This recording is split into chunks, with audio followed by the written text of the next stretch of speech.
6. sjednice.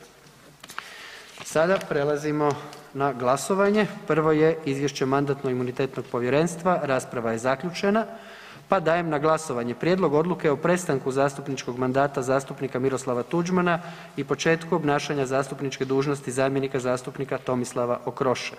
Molim glasujmo. Tko je za?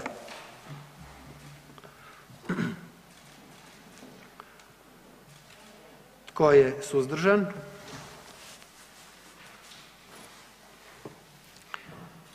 I tko je protiv?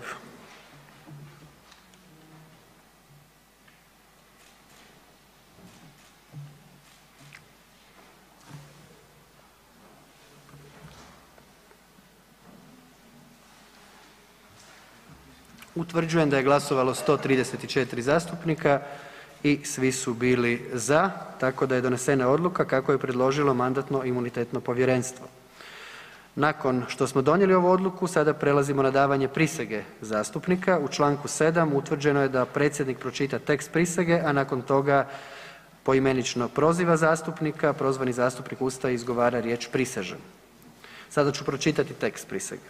„Prisežem svojom čašću da ću dužnost zastupnika u Hrvatskom saboru obnašati savjesno i odgovorno, da ću se u svom radu držati Ustava i zakona i poštivati pravni poredak, te da ću se zauzimati za svekoliki napredak Republike Hrvatske. Tomislav Okroša“. Prisežem. Hvala vam zastupniče i čestitam na položenoj prisezi i želim vam puno uspjeha u vašem budućem radu. Idemo sada na Prijedlog odluke o proglašenju isključivog gospodarskog pojasa Republike Hrvatske u Jadranskom moru. Predlagatelj je Vlada. O prijedlogu ove odluke danas ćemo glasovati na temelju zaključka Hrvatskog sabora